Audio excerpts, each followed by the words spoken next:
né? Pode ser que algumas daquelas pessoas, tinham 200 pessoas né, no evento, que a pessoa, pode ser que a pessoa vai sair dali, vai esquecer, foi uma palestra lá, o cara falou umas coisas e tal, e não vai dar bola. Mas você vai despertar alguém ali que vai para o curso, no curso eu falo de um livro, eu puxo um fio, entendeu? Conhecimento assim, um fio vai puxando o outro. Então, se eu tiver uma pessoa que conseguiu puxar esse fio, eu já fico Já contente, atingiu. porque o professor, quando ele realmente gosta, não vou falar que se ele é professor de verdade, que seria uma coisa, eu estou desmerecendo os outros, né? Mas assim, quando ele realmente tem prazer no aprendizado, ele se preocupa se o outro está aprendendo. E é um prazer para mim ver que o outro evoluiu, que eu contribuí de alguma forma. Então eu adaptei, né? Então assim, eu procuro fazer coisas que não só interessa, quer dizer, eu não vou virar um palhaço dentro de sala de aula. Eu até brinco com meus alunos, falo, gente, eu não sou professor pregador de post-it, porque hoje você vai dar aula na área de negócios, se você não der aula com post-it, pregar as coisas na parede, fica parecendo que você é old school, né? Assim, esse cara não é dessa geração, porque ele não prega post-it na parede. E às vezes você gasta, foi comprimida. Os módulos antigamente tinham 30 horas. Hoje você dá a disciplina que tem 8 horas, 12 horas. Se você fizer uma dinâmica post-it, você só vai pregar post-it. Aí ninguém vai aprender nada. Então, você pode até ter dinâmica, não é que não possa ter, mas o meio, o método não pode substituir o aprendizado. E aí o aprendizado não tem regra. Porque eu, por exemplo, aprendo lendo. Né? É um padrão. Né? Existe um tipo de diagnóstico que você faz, fugiu agora o nome, eu aprendi isso, inclusive, no meu doutorado, que você tem um assessment, um teste que você faz, tem 9 estilos de aprendizagem. Tem pessoas que aprendem fazendo trabalho em grupo, tem pessoas que aprendem estudando sozinho. Eu, por exemplo, odeio trabalho em grupo. Quando eu tinha trabalho em grupo na faculdade, eu saía da sala. Você não gosta de trabalho em Em grupo? pânico, Por quê, pânico, Marcelo? porque eu não tinha paciência com aquilo, né? Pessoas que só assinam. Não, isso nunca Não, aconteceu, né? Pessoas que só assinam o entendeu? Então, trabalho, assim, né?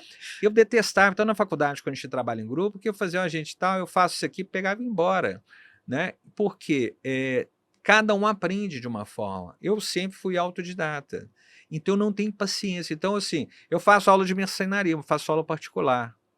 Porque se eu fizer uma aula em grupo, e eu já fiz, eu não tenho paciência, porque eu já pesquisei na internet, eu já estudei aquilo, eu já comprei 10 livros daquele assunto, eu estou lendo, eu estou fazendo outras perguntas, eu vou ser o chato da sala, porque quando eu decido aprender alguma coisa, eu mergulho naquilo intensamente.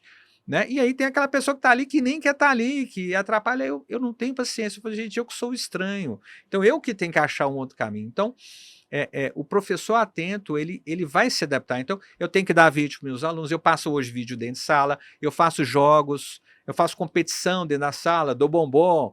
Quer dizer, tem esse tipo de coisa. O que eu sou contra, e eu acho isso uma inversão de valores, é que você tem que entreter o aluno, né? E o professor, porque cada professor tem o seu limite, e o mais importante é o que ele sabe ali, e que vai estar trocando com as pessoas, né?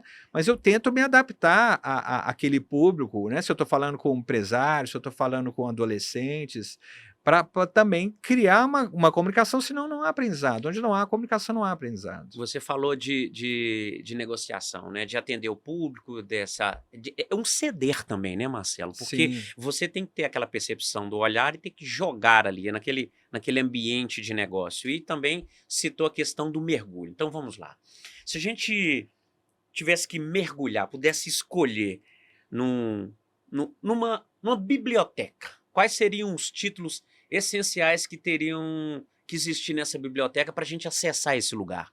Um lugar do conhecimento, um lugar da autenticidade. Quais livros você indicaria, ou metaforicamente falando, quais procedimentos que você indicaria para compor essas prateleiras da carreira de uma pessoa? Olha, na sua carreira, tanto o seu estudante, se você puxar essa página, você vai alcançar lugares melhores. O que não pode faltar nessa biblioteca de crescimento, digamos assim?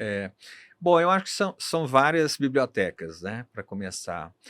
Tem um lado que eu acho que eu começaria pelo lado humano, né?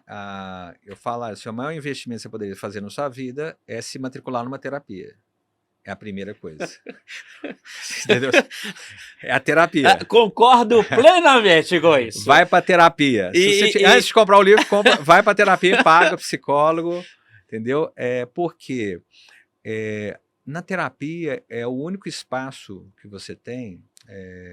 Eu falo, hobby não é terapia, marcenaria não é terapia, seu amigo não é terapia, boteco não é terapia. Que você vai entrar em contato com os seus anjos e demônios, onde você vai mergulhar em você e conhecer o que os psicólogos, né, os psicanalistas chamam de desejo. O que você deseja? Você é um ser desejante. E a gente não tem muito hoje, no mundo de hoje, frenético, espaço para refletir. Você vê que a gente preenche todos os espaços. A gente está no ônibus e não fica mais olhando pela janela, pensando na vida, né? Ontem eu estava fazendo um curso até sobre o tempo foi comprimido, e toda a tecnologia foi criada, ao invés dela liberar o tempo para a gente ter tempo de reflexão, tempo de qualidade, foi o contrário, a gente colocou mais coisas produtivas, né? Para fazer mais dinheiro, ou para preencher socialmente a nossa vida. E a gente não está refletindo, então você não entra em contato com o que você quer, né? Com o que você deseja lá no fundo. Nós estamos vazios, Marcelo? Estamos. Eu diria que uma boa parcela da população, para mim, são como autômatos, né? Como se fossem zumbis, que eles fazem não o que eles... eles nem sabem o que eles querem, o que eles desejam, né? Eles seguem a multidão, a massa. Então, se a massa está querendo agora, sei lá, é o carro X, é até engraçado, né? Que eu falo que tem as ondas. As ondas, eles pegaram no mercado de luxo, né? Na minha época era Monza e Santana, né? Não sei se você lembra disso. Era Monza e Santana. Lembro. Aí depois, Escort conversível. Isso. Depois teve, mais recentemente, teve a onda do Volvo, teve a onda do Land Rover, teve a onda do Volvo, agora tá na onda da Porsche. A quantidade de Porsche que tem na rua, né? E às vezes você vê um Jaguar, tal, mas nem é Porsche, porque agora o Porsche é o símbolo disso. Nada contra, adoraria ter uma, não tem dinheiro para ter. Mas eu falei assim, não tem problema você querer ter uma Porsche, mas a questão é se você está tendo uma Porsche porque você quer ter uma Porsche, ou se você está tendo uma Porsche porque todo mundo tem uma Porsche.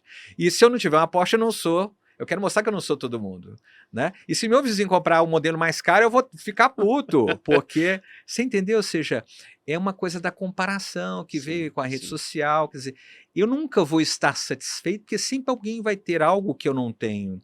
Então, a terapia, que eu diria, o desenvolvimento pessoal, e aí vem a leitura. Então, por exemplo, eu acho que a terapia é uma coisa, tem uma plataforma fantástica, uma Casa do Saber. Eu faço lá sobre filosofia, sobre psicanálise, sobre essas coisas, para você se conhecer mesmo, né? E até direcionar. Aí então vamos dizer assim, a parte objetiva. O que vamos fazer profissionalmente, que é onde talvez se encaixe um pouco mais a sua pergunta. Eu quero estudar marketing, ou me atrai por essa área. Eu acho que no primeiro mergulho, você vai nadar na superfície, você tem que ver de tudo.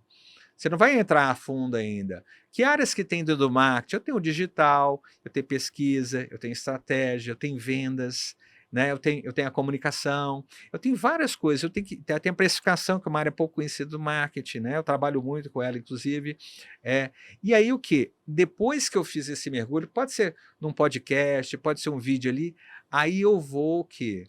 Eu vou me matricular num curso, eu vou fazer uma disciplina isolada na faculdade, eu vou procurar um livro mais grosso um pouquinho, né, para dar uma lida, eu vou ver quem são os clássicos. Então, por exemplo, você vai estudar estratégia, por exemplo, hoje quase ninguém, todo mundo fala de estratégia de marketing, quase ninguém conhece Michael Porter, ou acha que tudo que tem mais de 5 anos está ultrapassado. E eu vejo comentários, às vezes, na Amazon sobre os livros, e a pessoa assim, nossa, esse livro já tem 3 anos, ele está atrasado. Eu falo assim, você já viu que o livro do Dale Carnegie, Como Fazer Amigos e Influenciar Pessoas, está em 25º na Amazon, provavelmente você já leu ele, só que você não sabe que ele foi lançado no Brasil em 1939, então está faltando cultura, está faltando parar de repetir as coisas igual ao papagaio e investigar.